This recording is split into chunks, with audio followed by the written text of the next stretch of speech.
하나님께서 오늘 우리에게 주신 말씀의 제목은 고치시는 예수님이라는 제목으로 함께 말씀을 나누겠습니다. 첫 번째 본문 마태복음 8장 1절로 4절 말씀 함께 봉독하겠습니다. 시작. 예수께서 산에서 내려오시니 수많은 무리가 따르니라. 한 나병 환자가 나와 절하며 이르되 주여 원하시면 저를 깨끗하게 하실 수 있나이다 하거늘 예수께서 손을 내밀어 그에게 대시며 이르시되 내가 원하노니 깨끗함을 받으라 하시니 즉시 그의 나병이 깨끗하여 진지라. 예수께서 이르시되 삼가 아무에게도 이르지 말고 다만 가서 제사장에게 내 몸을 보이고 모세가 명한 예물을 드려 그들에게 입증하라 하시니라. 아멘. 두 번째 본문 누가복음 4장 38절로 41절 말씀 시작. 예수께서 일어나 회당에서 나가사 시몬의 집에 들어가시니 시몬의 장모가 중한 열병을 앓고 있는지라. 사람들이 그를 위하여 예수께 구하니 예수께서 가까이 서서 열병을 꾸짖으신대 병이 떠나고 여자가 곧 일어나 그들에게 수종드리라. 해질 무렵에 사람들이 온갖 병자들을 데리고 나아오매 예수께서 일일이 그 위에 손을 얹으사 고치시니 여러 사람에게서 귀신들이 나가며 소리질러 이르되 당신은 하나님의 아들이니이다. 예수께서 꾸짖으사 그들이 말함을 허락하지 아니하시니 이는 자기를 그리스도인 줄 알미러라. 아멘. 세 번째 본문 마태복음 9장 1절에서 2절 시작. 예수께서 배에 오르사 건너가 본 동네에 이르시니 침상에 누운 중풍병자를 사람들이 데리고 오거늘 예수께서 그들의 믿음을 보시고 중풍병자에게 이르시되 작은 자야 안심하라 내 죄 사함을 받았느니라. 아멘. 저를 보시고요. 네. 수호도 목사님 보고. 네. 자, 출애굽 이후에 시내산에 도착했을 때 하나님께서 모세를 통해서 제사장 나라를 세우시면서 제사장 나라 거룩한 백성으로서 반드시 지켜야 할 법을 주십니다. 하나의 국가가 세워지고 그 국가가 국격을 갖추고 수준이 있는 나라가 되기 위해서 반드시 필요한 것은 바로 법이라고 하는 겁니다. 그런 법을 이제 막 노예 생활, 400여 년의 노예 생활을 마치고 지금까지 아무런 원칙과 기준이 없는 삶을 살았던 히브리 민족에게 가장 먼저 그들에게 성문법을 주셨다는 것은 하나님께서 히브리 민족을 얼마나 수준 있게 보셨는가, 그리고 그들을 귀한 존재로 여기셨는가를 보여주는 굉장히 중요한 증거가 되어집니다. 그렇게 그들에게 주신 이 제사장 나라 법전은 그보다 300년 전에 먼저 만들어진 세계 3대 법전 중에 하나인 함무라비 법전과 비교했을 때 훨씬 적용의 폭이 넓고 약자를 보호하고 배려하는 수준이 높은 법전이었습니다. 이후에 2000년이 지나서 가장 늦게 만들어진 또 하나의 세계 3대 법전 중에 하나인 로마 대법전, 그것과 비교해도 결코 뒤떨어지지 않는 그런 높은 수준의 성문법이 바로 히브리 민족에게 주셨던 제사장 나라 거룩한 법이었습니다.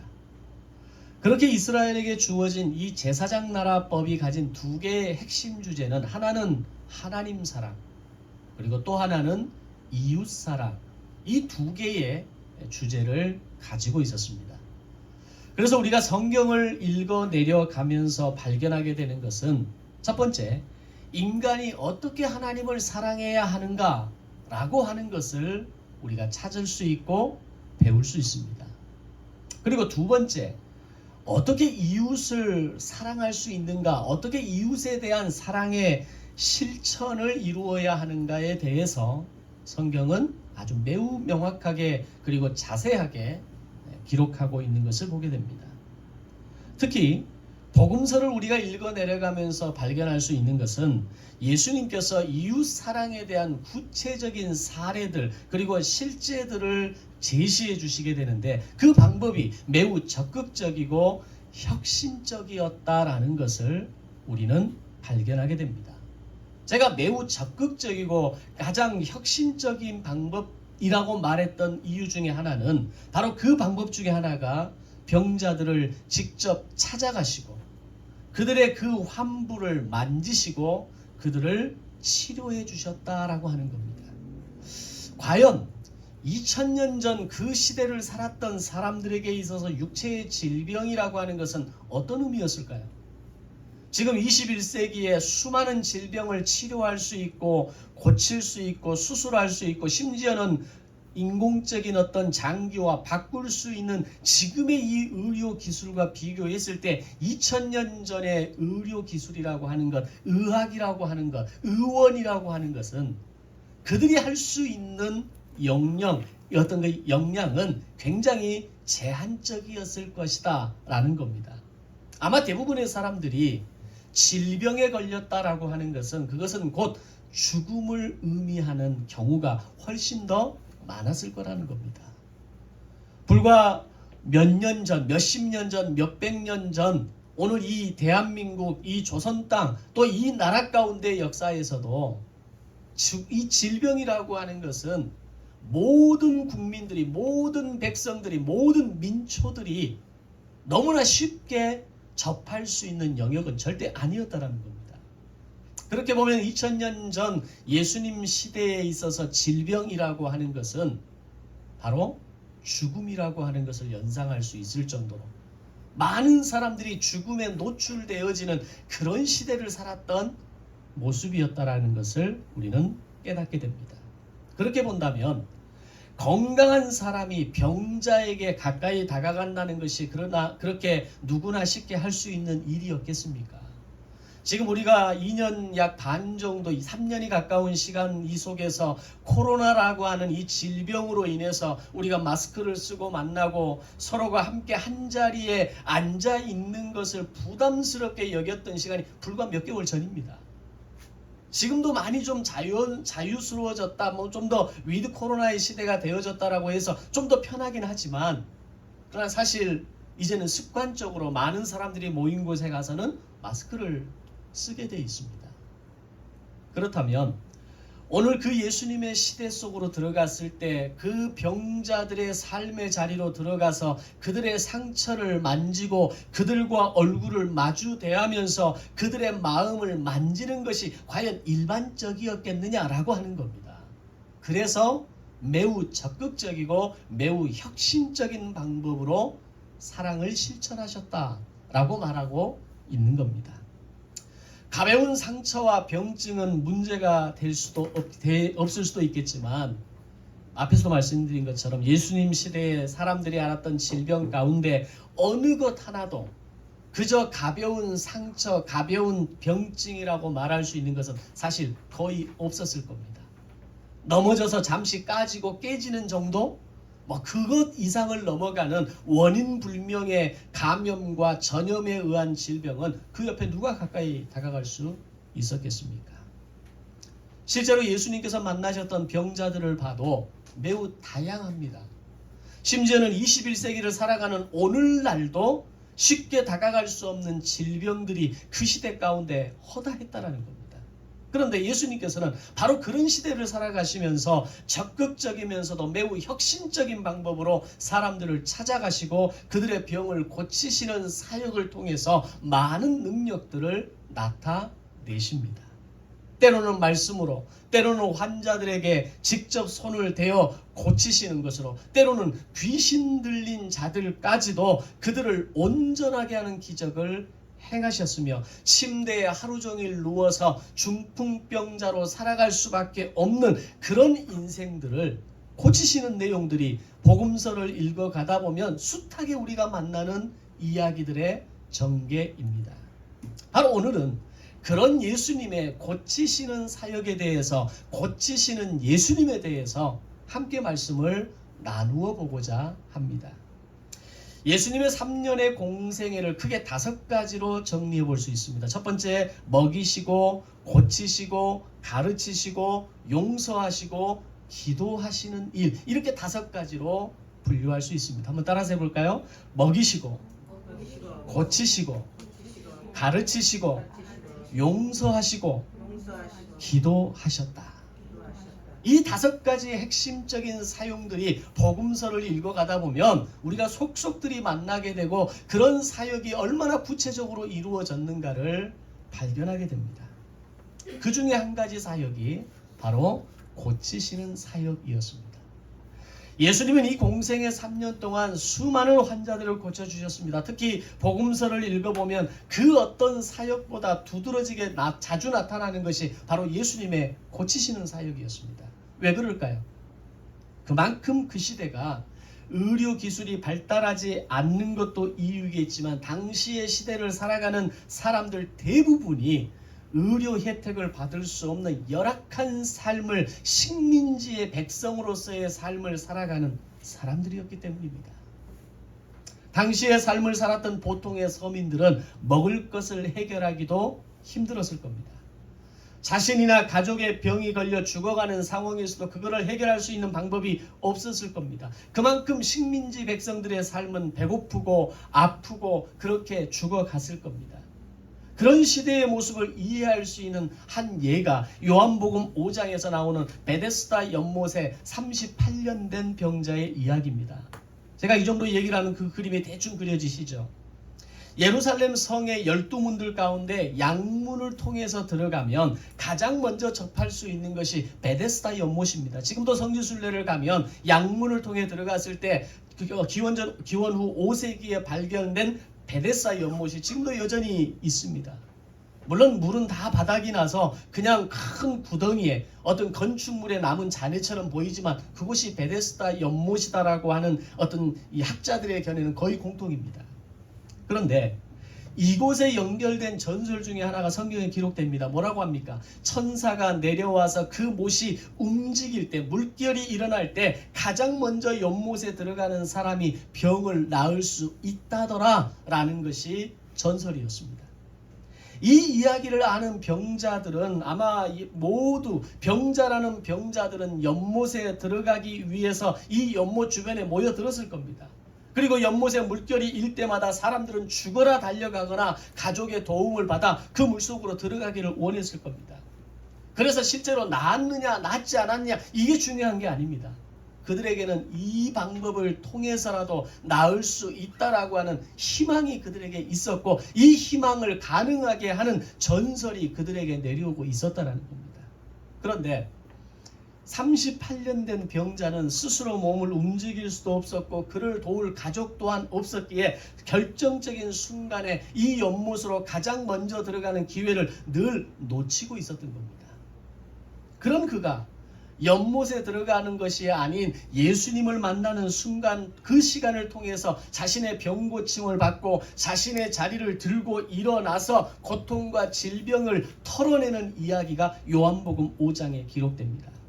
이것은 예수님이 병을 고치는 기적적인 사건을 보여주면서 동시에 또 하나 우리에게 보여주는 건 뭐냐면 당시의 질병에 대한 이해가 당시 질병을 고칠 수 있는 방법이 질병을 고치기 위해서 환자들이 취할 수 있는 방법이 얼마나 제한적이었는가를 우리는 상상해 볼 수 있습니다.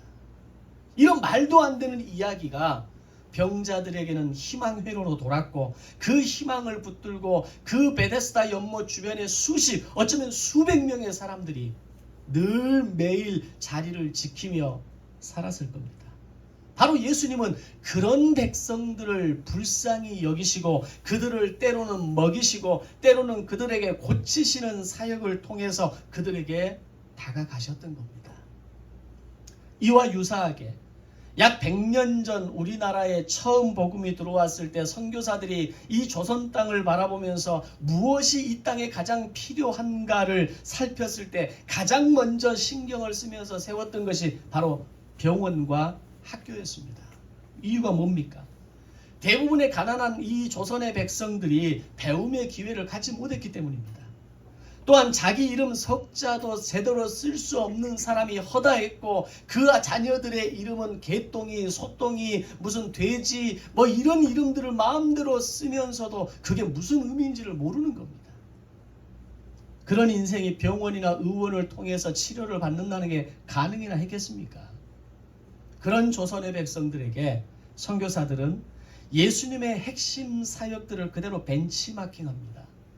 그리고 그들을 위해서 고치고 먹이고 가르치는 사역을 통해 그들을 돕고 살리고 세우는 사역을 하게 되는데, 그들이 세운 병원과 학교가 바로 지금도 여전히 이화여대, 연세대, 배제대 같은 곳이 그런 학교들이고, 세브란스 병원, 전주 예수병원, 광주 기독병원 같은 것들이 바로 그때부터 지금까지 이어져 오는 역사가 되는 겁니다.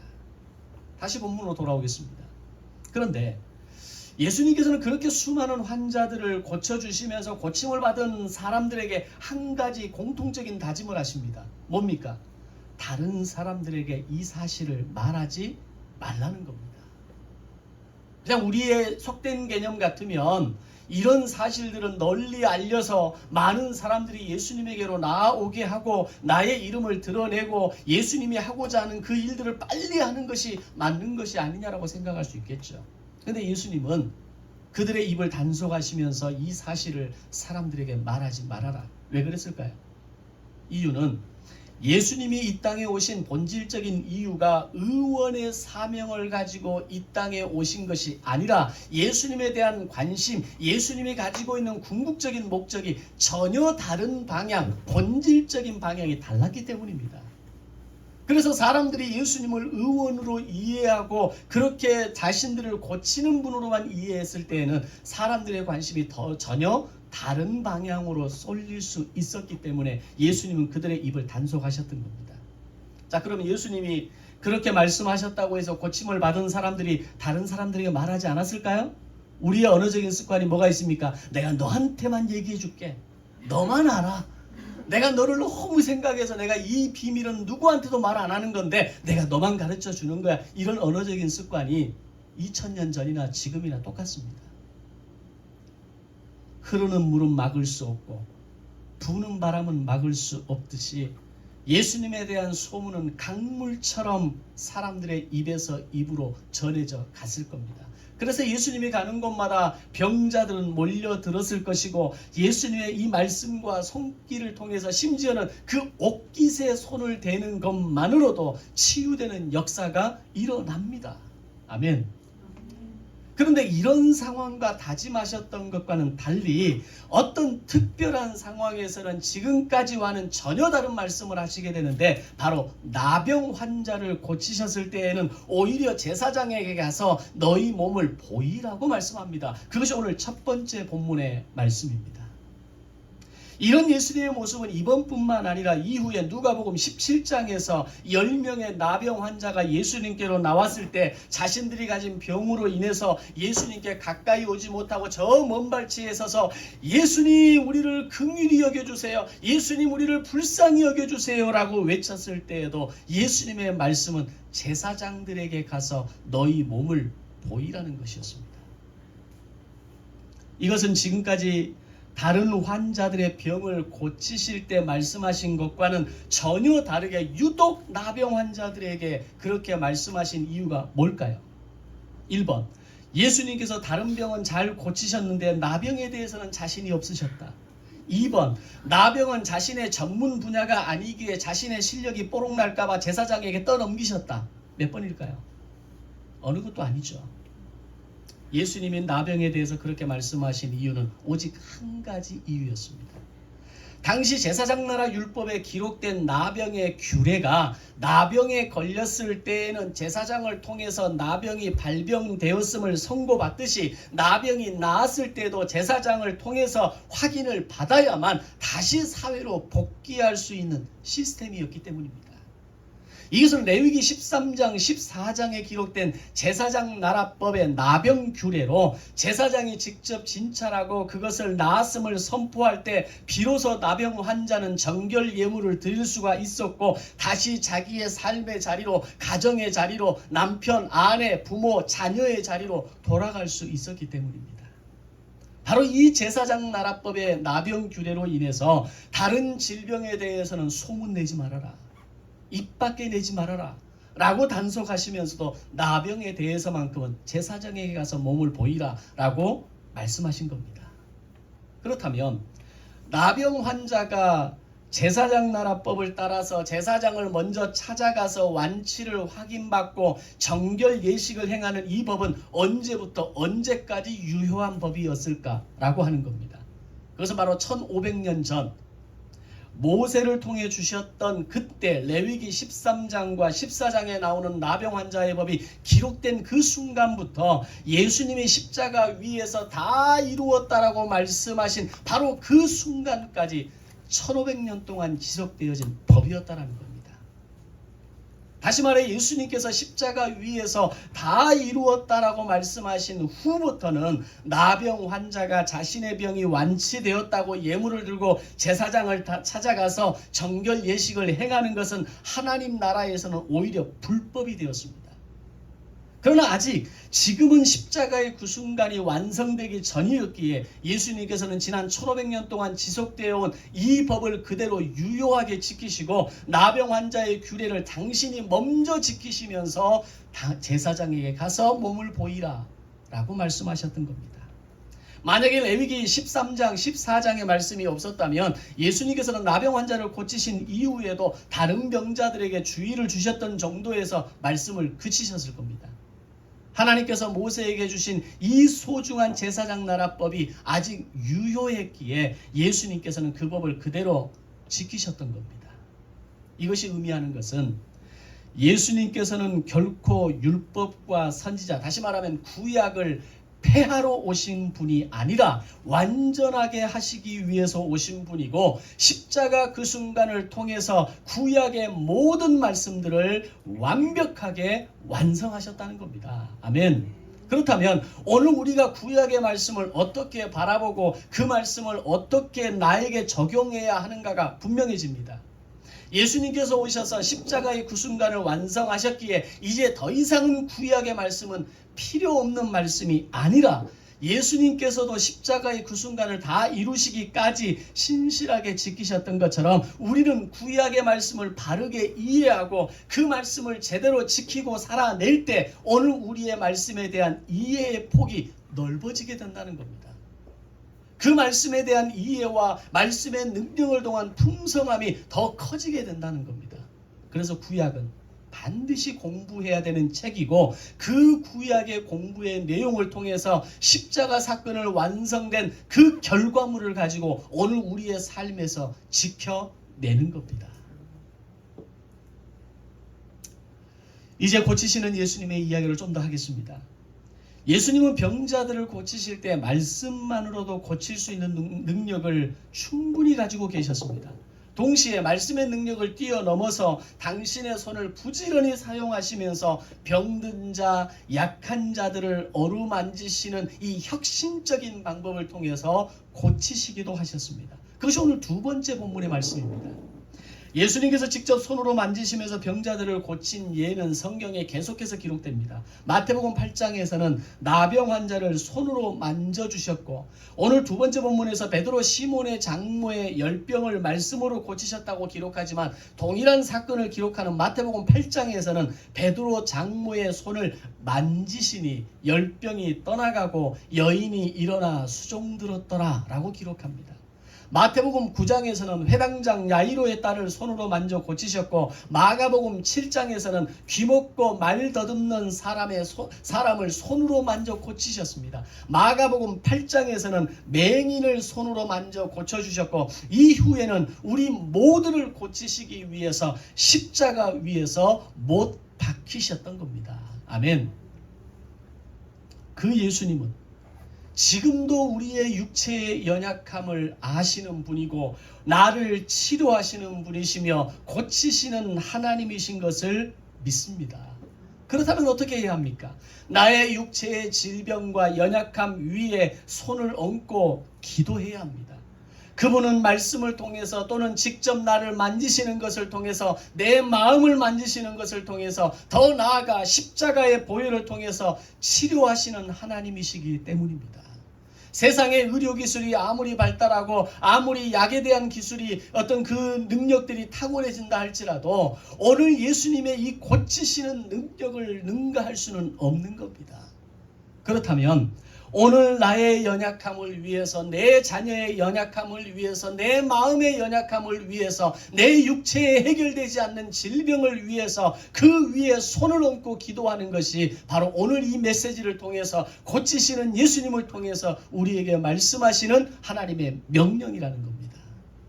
이런 놀라운 예수님을 우리가 알고 있음에도 불구하고 내 육체의 질병에 손을 얹고 기도하는 사람이 몇 사람이나 됩니까? 우리가 툭 까놓고 얘기해서 육체의 질병을 가지지 않는 사람이 이 자리에 한 사람이라도 있습니까? 코가 약하든지 눈이 약하든지 마음이 약하든지 심장이 약하든지 뭐가 약하든지 약함을 다 가지고 있는 게 우리 인생 아닙니까? 그렇다면 좋은 약을 찾아서 이 약이 특효더라, 이 약이 너무 잘 떴더라 라고 하는 것이 내 인생의 1순위가 아니라 오늘 나를 고치시고 나의 질병을 아시고 나의 연약함을 아시고 나를 긍휼히 여기시는 그 하나님 앞에 나아가 매일매일 정한 시간을 통해서 그 위에 손을 얹고 자녀의 머리 위에, 자녀의 가슴 위에 손을 얹고 하나님 이 아이를 치료해 주십시오. 하나님 내 인생을 치료해 주십시오. 나의 연약한 장기를 치료해 주옵소서. 하나님의 나의 치료자이신 것을 믿습니다. 이것이 오늘 우리에게 말씀하시는 하나님의 명령인 겁니다. 성경은 계속해서, 복음서는 계속해서 고치시는 예수님을 그렇게 강조함에도 불구하고 나의 연약함을 하나님께 부르짖을 수 없다면, 나의 이 질병의 영역을 하나님께 맡길 수 없다면 과연 그것이 진짜 믿음일까요? 믿음이라고 하는 것은 우리의 이성을 초월하고 우리의 현상을 뛰어넘고 우리의 가지고 있는 경험을 뛰어넘는 것이 믿음이라는 것을 아시기를 바랍니다. 그렇다면 오늘부터, 오늘 나의 연약함 위에 손을 얹고 오늘 내 자녀의 연약함 위에 손을 얹고, 그것이 육체가 됐든 마음이 됐든 정신이 됐든 그 영역 위에 손을 얹고 하나님 이길 수 있는 힘을 주옵소서, 고치는 영을 허락하여 주옵소서, 성령의 불로 지져주시고 치유하시는 하나님을 경험하게 하여 주시옵소서. 이것이 저와 여러분의 고백과 선포가 되시기를 주님의 이름으로 축원합니다. 놀라운 것은 예수님은 심지어 병자를 만나보지도 않고 오직 말씀만으로 병을 고쳐주신 적도 많이 나타납니다. 대표적으로 마태복음 8장에서 백부장의 하인을 고쳐주실 때에도 그 하인을 사실 만나본 것도 아니고 지금 눈앞에 두고 있는 상황도 아닙니다. 그런데 자신의 종의 병을 고쳐달라고 나오는 그 백부장의 믿음과 고백만을 보시고 이스라엘 중 아무에게도 이만한 믿음을 발견하지 못했다라고 말씀하시며 바로 그 시간부로 백부장의 하인의 질병을 고쳐주시고 백부장의 믿음을 통해서 모든 민족을 구원하시는 계획을 선포하시게 됩니다.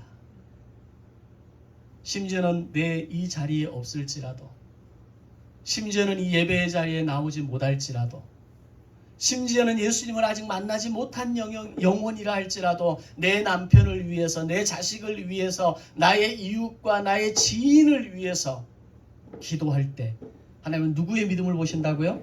나의 믿음을 보시는 겁니다. 나더러 오라 하면, 나도 내 종에게 가라 하면 가고 오라 하면 오는데 내가 주님이 나에게 가라 하고 오라 하면 내가 움직이지 않겠습니까?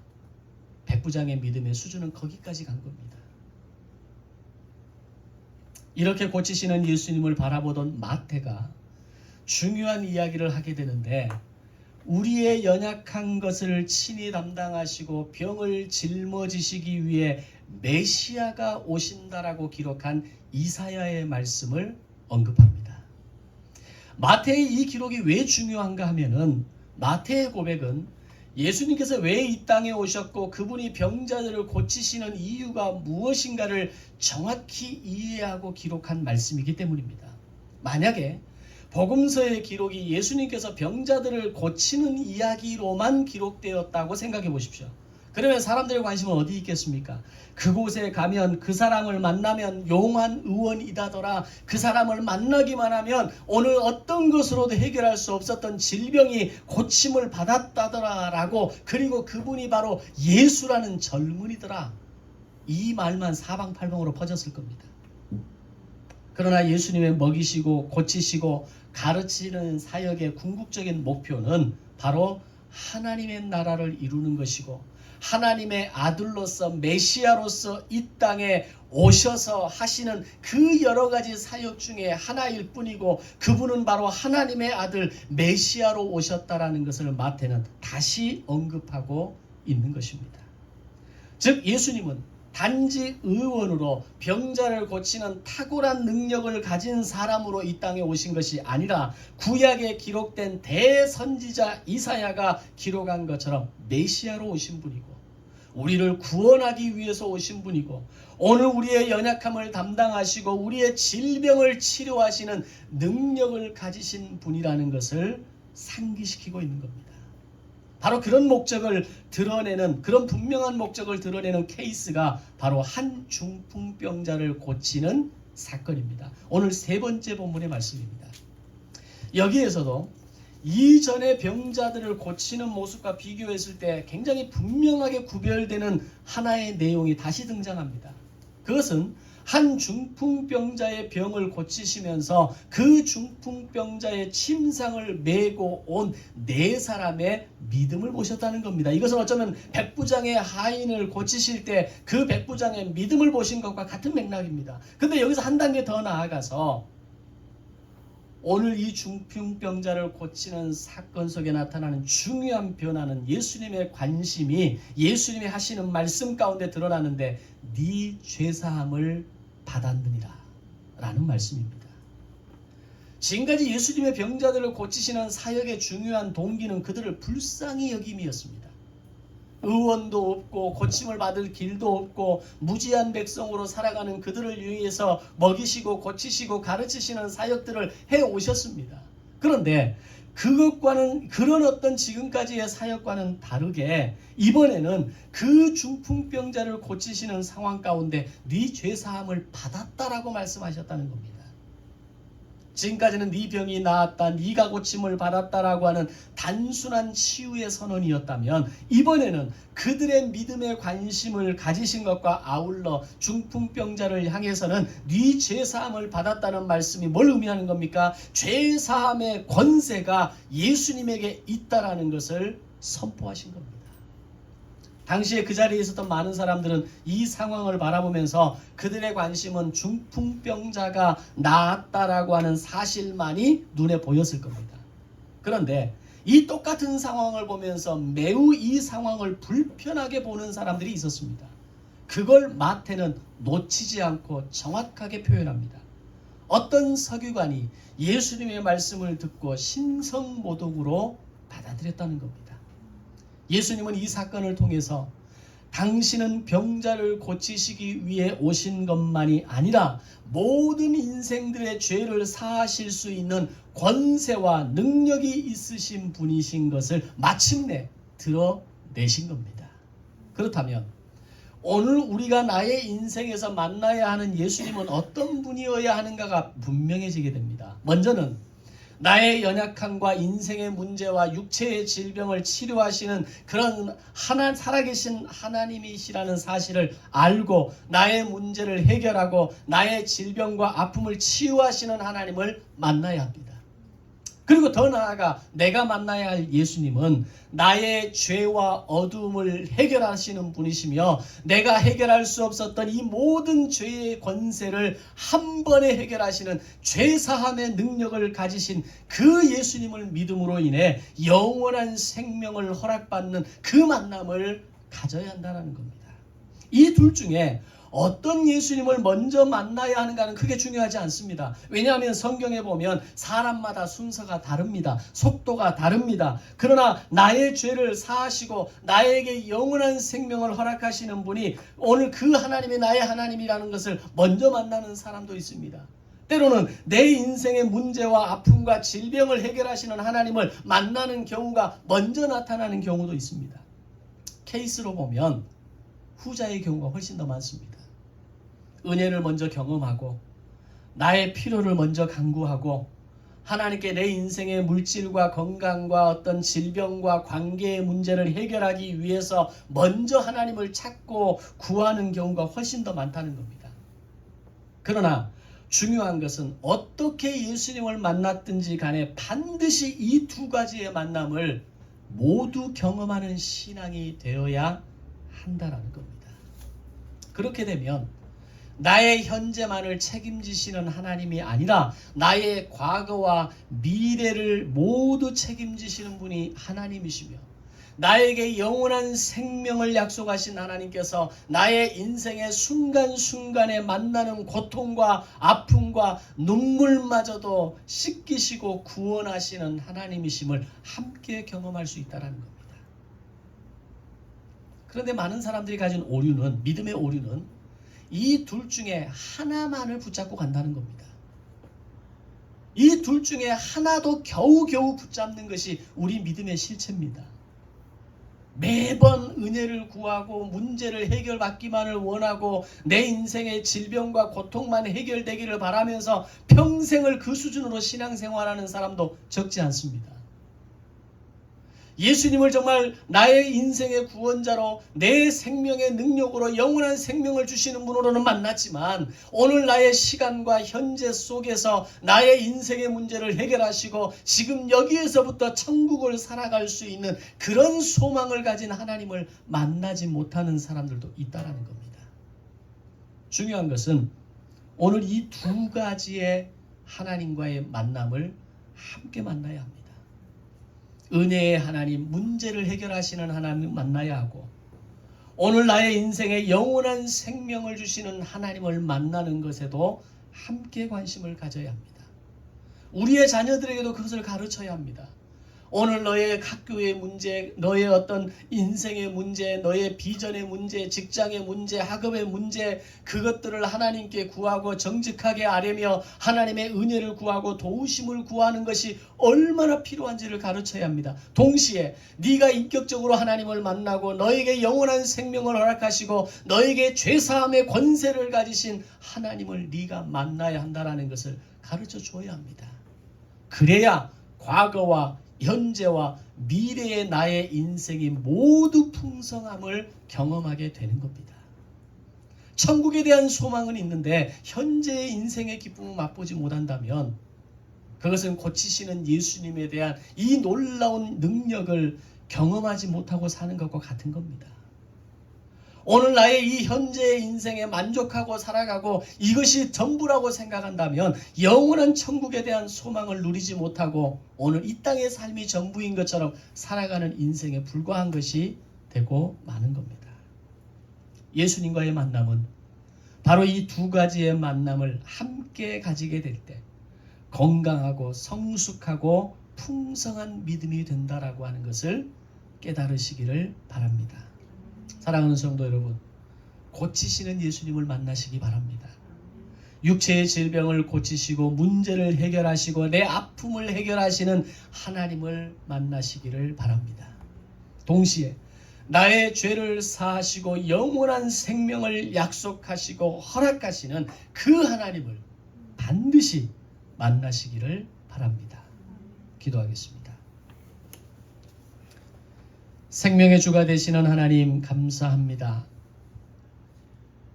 이 땅에 고치시는 예수님, 약한 자들을 도우시고 병자들을 치료하시고 그들의 인생의 아픔과 문제를 해결하시기 위해 오셨으며 동시에 우리에게 있는 모든 죄를 끊으시며 죄사함의 능력과 권세로 하나님의 아들로 오신 메시아 되신 그 하나님을 오늘 우리가 깨닫게 하여 주시옵소서.